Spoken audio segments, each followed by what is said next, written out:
Xin chào tất cả mọi người. Chào mừng mọi người quay trở lại với kênh XT6 Podcast và đến với tập thứ 2 của series Lương Xuân Trường The Story. Trước tiên thì mình xin được chân thành cảm ơn sự ủng hộ của tất cả các khán thính giả ở số đầu tiên. Đó chính là động lực để tụi mình tiếp tục sản xuất và cho ra những tập tiếp theo. Và cho những ai chưa biết thì kênh của mình mang tên XT6 Podcast sẽ được phát dạng video trên nền tảng YouTube và audio trên các nền tảng như Spotify, Apple Podcast, Google Podcast, vân vân. Các tập trong series này sẽ được lên sóng đều đặn vào lúc 9 giờ tối thứ Tư hàng tuần. Còn bây giờ thì mời mọi người cùng lắng nghe câu chuyện mình sẽ kể ngày hôm nay. Ở trong tập trước mình có nói là sẽ kể về hành trình mình đến với Học viện bóng đá Hoàng Gia Lai Arsenal JMG đã diễn ra như thế nào. Và mình sẽ bắt đầu tập ngày hôm nay bằng câu chuyện đó. Hồi đó, Học viện Hoàng Gia Lai Arsenal JMG tuyển sinh diện rộng trên cả nước. Tuyên Quang là một trong 22 tỉnh thành được ban tuyển sinh của học viện lựa chọn để tìm kiếm nhân tài. Lúc đó thì mình cũng chỉ nghe tin là có một sự kiện tuyển sinh khá là lớn sẽ được diễn ra tại sân vận động của tỉnh. Và cùng lúc đó thì mình đang đi thi đấu giải U13 toàn quốc tại Hà Nội. Và thú thực với mọi người là mình cũng không có thêm bất kỳ một thông tin nào khác và cũng chẳng có mong muốn được tham dự đợt tuyển sinh đó vì lúc đó mình đang bận thi đấu cùng U13 mất rồi. Lúc đó thầy Hùng là người đã dạy bóng đá nhi đồng của mình đang ở nhà và hỗ trợ cho ban tuyển sinh của học viện tổ chức sự kiện. Thầy đã nói với thầy Dôm là có một cháu bé rất có tố chất nhưng lại đang đi thi đấu ở Hà Nội. Thầy đã tha thiết gợi ý cho thầy Dôm là có thể nào ghé qua chỗ cháu ở và kiểm tra trình độ của cháu được không. Và kết quả là đã có một buổi tuyển sinh dành riêng cho 6 cầu thủ nhí của đội thiếu niên Tuyên Quang ngay tại khách sạn mà đội đang ở. Các bài test đã được diễn ra trên bãi đỗ xe của khách sạn và đặc biệt là nó được diễn ra trên nền sân bê tông. Tụi mình chia làm 2 đội để đá gôn tôm. Thầy Dôm cũng tham gia cùng và sau buổi tuyển sinh đặc biệt ngày hôm đó thì mình là người duy nhất có vé vào dự tuyển vòng chung kết diễn ra tại Gia Lai. Gia Lai là ở đâu hả bố? Ở đó có nhà sàn, có voi, còn người dân thì đóng khố đúng không ạ? Đó là những câu hỏi đầu tiên khi mình nghe đến hai từ Gia Lai, vùng đất sau này đã trở thành quê hương thứ hai của mình. Có lẽ sự kiện tuyển sinh khóa 1 của Học viện bóng đá Hoàng Gia Lai Arsenal JMG hồi đó là sự kiện tuyển sinh lớn nhất cả nước từ trước đến nay. Trong hơn 7.000 thí sinh trên cả nước đã chọn ra được 50 ứng viên cho vòng chung kết và sau vòng chung kết, số lượng trúng tuyển là 14 cầu thủ. Sau này có thêm 4 cầu thủ của đội nhi đồng Hải Dương được đặc cách thẳng vào khóa 1 của học viện sau khi họ vô địch giải nhi đồng toàn quốc và cuối cùng tổng số là 18 cầu thủ. Một lần nữa thì những gì xảy đến với mình từ vòng gửi xe cho đến vòng chung kết đều giống như được sắp đặt vậy. Tại khách sạn ở Hà Nội, mình chơi bóng với sự vô tư và không tính toán một điều gì cả. Thậm chí tại vòng chung kết ở Gia Lai, mình còn rất sợ nếu được trúng tuyển thì sẽ phải ở lại ăn tập ở một nơi xa lạ, rất nhiều con người mà mình không quen. Và bản thân mình thì vốn rất nhút nhát khi ở một môi trường hoàn toàn mới như vậy. Thế mà buổi tuyển sinh cuối cùng của vòng chung kết đã mang đến cho mình tấm vé vàng. Thầy Dôm lại một lần nữa tham gia vào bài kiểm tra. Nếu mình không nhầm thì bài kiểm tra ngày hôm đó được dành cho những cầu thủ mà thầy đang đắn đo không biết có nên chọn hay không. Và như thường lệ, mình đã quên hết nỗi sợ sẽ trúng tuyển. Bóng đến chân là mình lại thăng hoa. Và thật sự là kết quả trúng tuyển của mình sau đó khiến mình cũng không biết nên vui hay nên buồn nữa. Có một bài học mà mình đã rút ra được sau những lần mình có được kết quả tốt. Đó là nếu mình làm một điều gì đó với sự tập trung cao độ và niềm đam mê sẵn có, cộng thêm việc mình có thể quên hết mọi lo lắng về những chuyện đã qua hay những lo sợ về những chuyện sẽ xảy đến trong tương lai thì tỷ lệ thành công là cực kỳ lớn. Mình không biết với mọi người thì như nào, nhưng những điều này thực sự có tác dụng đối với mình. Nhắc lại những kỷ niệm này khiến mình liên tưởng đến một cầu thủ mà mình rất ngưỡng mộ, đó là Son Heung-min. Mà có lẽ không chỉ có mình, hầu như cầu thủ người châu Á nào cũng ngưỡng mộ anh ấy. Chắc là mình cũng không cần phải giới thiệu nhiều về cầu thủ này nữa. Với nhiều cổ động viên bóng đá thì Son Heung-min chính là một trong những cầu thủ người châu Á xuất sắc nhất trong lịch sử. Đẳng cấp của anh ấy không chỉ gói gọn trong khu vực châu Á mà đã vươn tầm thế giới. Mình không thể tưởng tượng được là đến một ngày lại có một cầu thủ châu Á có được chỗ đứng và tiếng nói lớn như vậy trong một đội bóng tại ngoại hạng Anh. Mình có một anh bạn người Hàn là team manager của Incheon United. Chức vụ này tương đương với chức vụ trưởng đoàn tại Việt Nam. Anh ấy mới sang Việt Nam thăm mình vào tuần trước, và trước đó thì anh ấy có đến London để xem một trận đấu mà Sonny thi đấu. Bản thân anh ấy cũng phải ngạc nhiên trước sự hâm mộ mà khán giả Tottenham dành cho anh ấy. Son Heung-min thực sự là một người có quyền lực tại đội bóng này. Tất nhiên sẽ là một sự khập khiễng khi so sánh.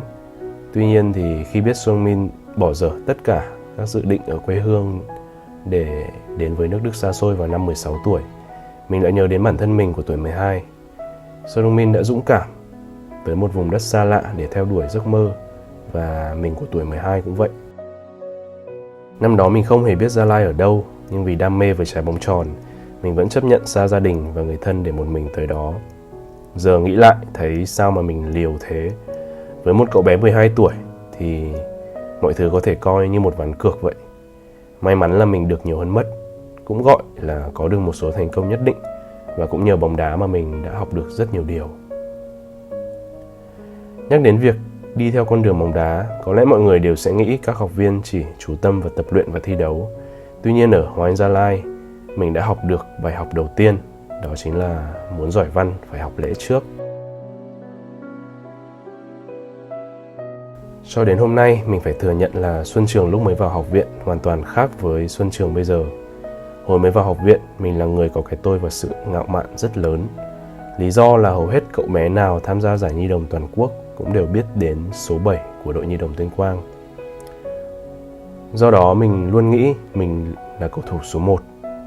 Học viện là nơi 18 anh em từ khắp các miền trên Tổ quốc tụ họp lại thành một khóa. Mình từng đôi co với các bạn là giọng nói của tôi hay nhất, chuẩn nhất vì nó giống với giọng nói trên thời sự. Giọng nói kiểu của tôi còn bình luận bóng đá được, giọng các bạn thì không lên tivi được.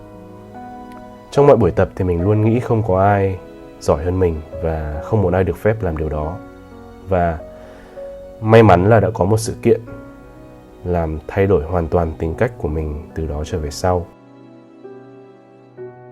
Trong một buổi tập giữa trưa nắng, khi mình đang có bóng trong chân, một người bạn cùng phòng với mình là Phạm Thành Nam đã lao vào cướp bóng rất quyết liệt. Sau khi để mất bóng, hành động đầu tiên của mình là sử dụng đầu gối thụi vào đầu của Nam để trả đũa khi Nam đang ngồi dưới đất vì bị ngã sau tình huống vừa rồi.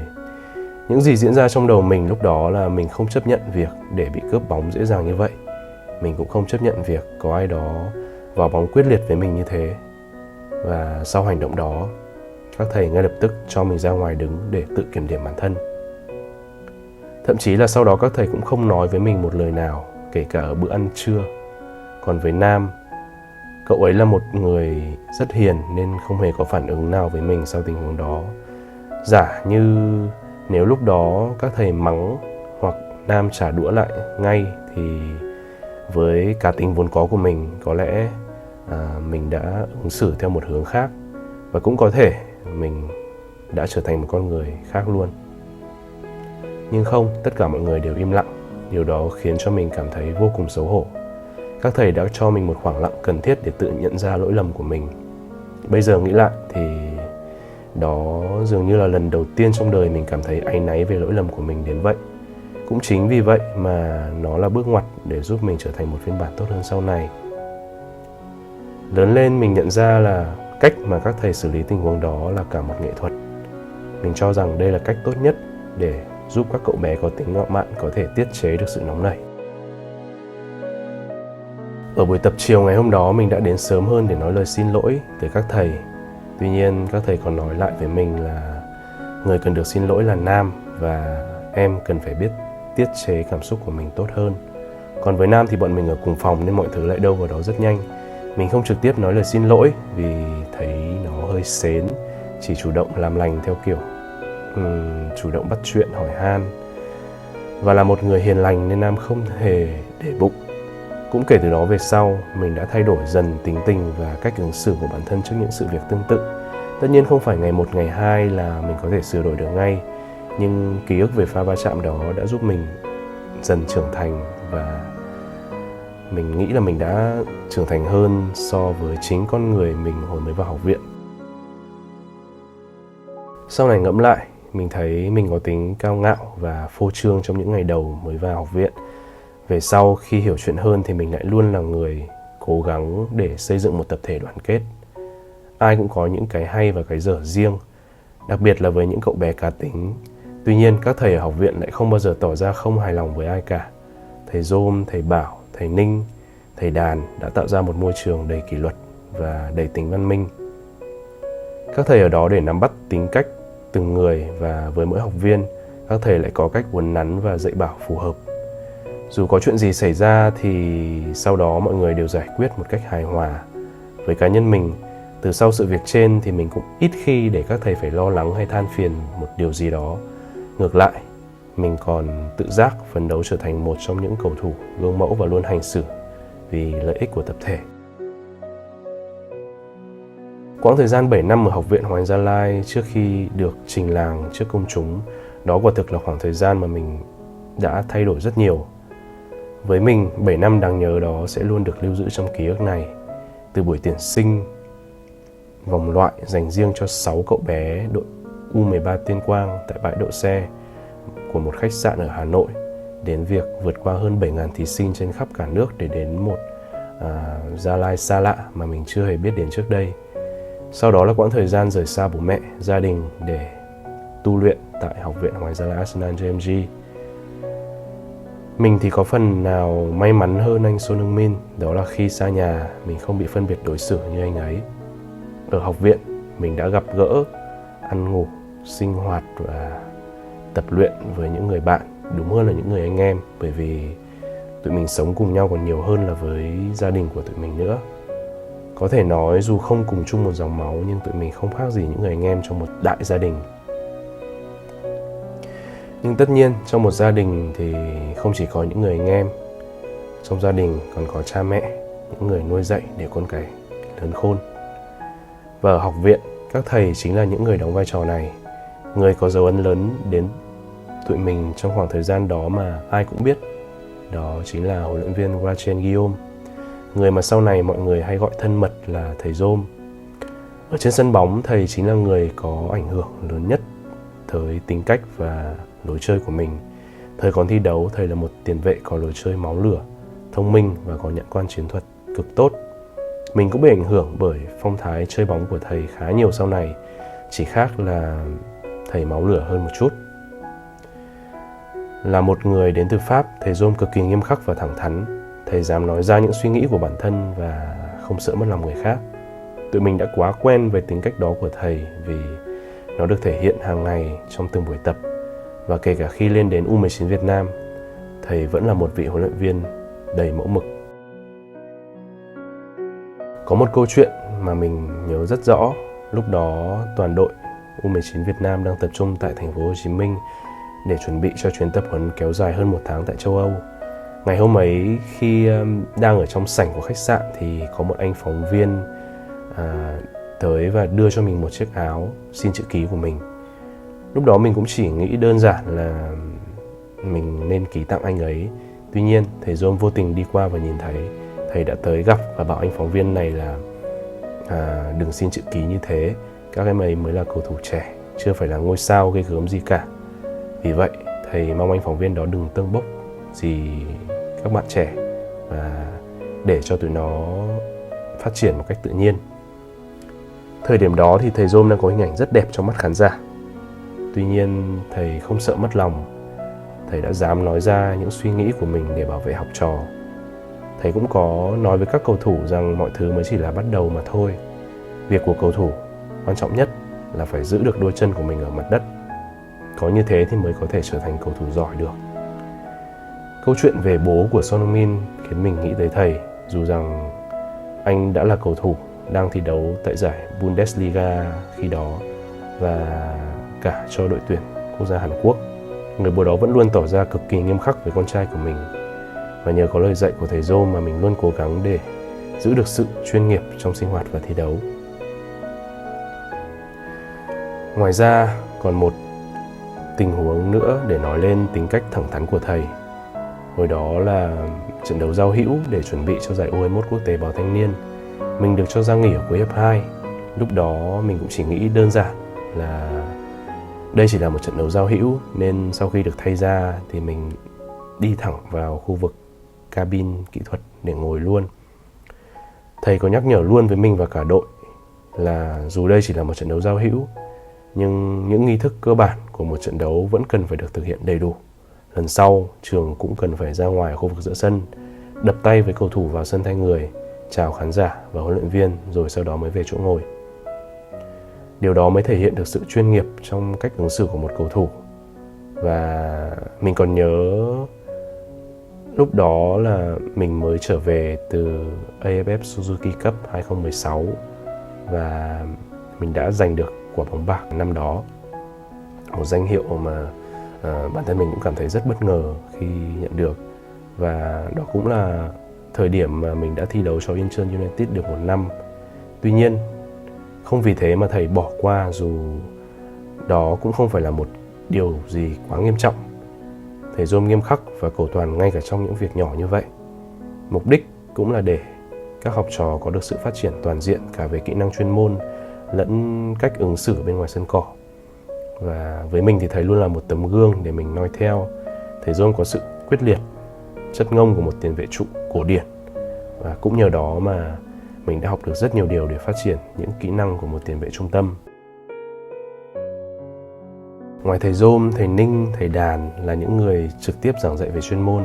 Một người thầy khác cũng có sức ảnh hưởng rất lớn với tụi mình. Đó chính là thầy Nguyễn Đức Bảo. Có lẽ thầy Bảo là người ít được mọi người biết đến hơn. Thầy vừa là quản sinh, vừa là thầy giáo dạy tiếng Pháp cho tụi mình, cũng là trợ lý phiên dịch cho thầy Rome trên sân tập. Khi tụi mình mới vào học viện, thầy đã hơn 50 tuổi. Trước đó, thầy Bảo cũng là một giáo viên dạy tiếng Nga. Vậy nên có thể nói kinh nghiệm sống của thầy ở thời điểm đó là đủ để có thể truyền tải cho các học viên về mọi khía cạnh trong cuộc sống. Thầy là người quản lý toàn bộ các hoạt động ngoài bóng đá của tụi mình, là đại diện cho học viện kết nối với nhà trường để theo sát quá trình học văn hóa của các học trò. Sau bữa ăn tối thứ 3 và thứ 5 hàng tuần, cũng chính thầy Bảo là người dạy tiếng Pháp cho tụi mình. Giống như thầy Rome thì thầy Bảo thương học viên nhưng cũng rất nghiêm khắc. Hồi mới vào học viện, có một lần Nguyễn Hữu Anh Tài bị thầy dọa trả về vì vi phạm nội quy. Nội quy của học viện quy định là 9:30 tối phải ở nguyên trong phòng, tắt đèn đi ngủ. Tuy nhiên hôm đấy vào lúc 9:31 thì Tài chạy ra ngoài để lấy phích nước về ăn mì tôm. Thầy Bảo bắt gặp và nói với Tài là về phòng thu dọn quần áo, đồ đạc để sáng hôm sau về quê. Mình đoán chắc là cả đêm hôm đó Tài đã mất ngủ. Ở khóa 1, thầy Bảo là nhân vật mà các anh em sợ nhất. Thầy được mệnh danh là sát thủ bóng đêm với những bước chân lặng lẽ và không để ai phát hiện. Nên rất nhiều lần tụi mình bị thầy xử đẹp vì vi phạm nội quy. Lúc đó sợ thầy là vậy, tuy nhiên sau này lớn lên mình hiểu thầy nghiêm khắc như vậy cũng là vì muốn tốt cho học trò. Nhờ sự nghiêm khắc của thầy mà tụi mình luôn được rèn giũa trong khuôn khổ, nền nếp và kỷ luật. Và một trong những câu khẩu hiệu cực kỳ hay mà không phải ai cũng biết của học viện tụi mình, câu nói này gói gọn lại tất cả những gì mà các thầy muốn hướng đến tụi mình. Đó chính là bạn sẽ thực sự vĩ đại nếu bạn biết mình nhỏ bé. Sau này mình có đến một số trung tâm bóng đá trẻ khác ở Việt Nam thì thấy các thầy quản sinh đa phần đều là những người còn khá trẻ, còn chưa có gia đình. Nếu vậy thì kinh nghiệm sống của họ đã đủ để chỉ dạy cho các em nhỏ chưa? Mình tự có những thắc mắc như vậy. Vấn đề là ở độ tuổi từ 11 đến 15 là thời điểm mà tính cách của các bạn nhỏ đang phát triển rất mạnh. Sẽ có rất nhiều sự mông lung khi bước vào tuổi dậy thì, nên người quản sinh sẽ đóng vai trò cực kỳ quan trọng trong việc giúp đỡ các cầu thủ ăn nói và hành xử một cách lễ độ. Đối với mình thì người quản sinh có vai trò quan trọng không kém các huấn luyện viên bóng đá, vì chuyên môn giỏi chưa chắc đã tạo nên một con người tốt. Các thầy ở trong Học viện Hoàng Anh Gia Lai Arsenal JMG không chỉ là thầy với mình. Các thầy giống như những người cha, người anh cả trong gia đình. Nhờ có các thầy mà mình với anh em mới có được phiên bản trưởng thành của ngày hôm nay. Tất nhiên giờ tụi mình phải tự chủ, tự tìm những con đường đi riêng cho cuộc sống của mình. Vẫn luôn cần phải hỏi thật nhiều để trưởng thành hơn, để trở thành một người đàn ông làm chỗ dựa vững chắc cho gia đình. Nhưng mỗi khi gặp lại nhau thì tụi mình vẫn luôn nói về việc các thầy đã tạo ra một nền móng tính cách vững chắc cho mỗi người, để khi bước ra đời thì dù có sóng gió thế nào đi nữa, tụi mình vẫn có thể vững bước. Các thầy và chú ba luôn nhắc nhở các anh em rằng muốn giỏi văn phải học lễ trước. Đó cũng là lý do mà tụi mình khi vào sân chỉ quan tâm đến việc chơi bóng và tránh tối đa việc làm đau đối phương. Có nhiều người nhận định rằng tụi mình sẽ gặp thiệt thòi nếu đá quá hiền. Cũng phải, tụi mình nên chơi bóng một cách kinh nghiệm hơn, nhưng chắc chắn sẽ không bao giờ đá thô bạo, vì nếu không may có thể sẽ làm cho đồng nghiệp của mình phải mất đi sự nghiệp. Trong cuốn hồi ký, anh Son Heung-min đã nói một câu rất hay: chơi về bóng đá là điều tôi thấy rất vui. Bây giờ nghĩ lại mới thấy, hoàn cảnh khi đó đã nhào nặn nên tôi ngày hôm nay. Với mình cũng vậy, nhờ có niềm vui khi chơi bóng mà dù phải trải qua rất nhiều khó khăn, xa nhà khi còn nhỏ thì cuối cùng giờ đây mình cũng đã đạt được những thành quả nhất định. Sự hy sinh nào cũng có những mất mát riêng của nó. Nhiều khi mình cũng muốn lớn lên một cách bình thường như những cậu bé khác, được gần gũi gia đình, có một thanh xuân gắn liền với thời sinh viên như các bạn đồng trang lứa. Mình thậm chí còn bỏ lỡ đám cưới của chị gái, điều mà mình cảm thấy vô cùng hối tiếc. Tuy nhiên thì mình chưa bao giờ cảm thấy hối hận về lựa chọn đi theo sự nghiệp bóng đá của mình. Dù cho kết quả có thế nào đi nữa thì mình đã, đang và sẽ luôn lắng nghe, làm theo những gì trái tim mách bảo. Trong tương lai không xa, các cầu thủ Việt Nam hoàn toàn có thể sẽ có những cơ hội được đi nước ngoài để tập luyện từ khi còn nhỏ. Khi đó sự hy sinh còn trở nên lớn lao hơn, và mình tin rằng nền bóng đá Việt Nam sẽ thực sự phát triển nếu làm được điều này. Bóng đá Hàn Quốc cũng cần phải có những người tiên phong như Cha Bum-keun, Park Ji-sung hay Son Heung-min để làm đầu tàu mở đường cho hàng loạt các cầu thủ trẻ Hàn Quốc đi châu Âu thử sức sau này. Bây giờ thì mình xin được kết thúc tập podcast ngày hôm nay ở đây. Nếu thấy hay và bổ ích, mọi người có thể like, share video này để nhiều người biết đến kênh hơn. Và đừng quên subscribe, bật thông báo để đón xem những tập mới của mình. Cuối cùng, xin cảm ơn mọi người đã dành thời gian lắng nghe những câu chuyện của mình. Xin chào và hẹn gặp lại vào tối thứ Tư hàng tuần.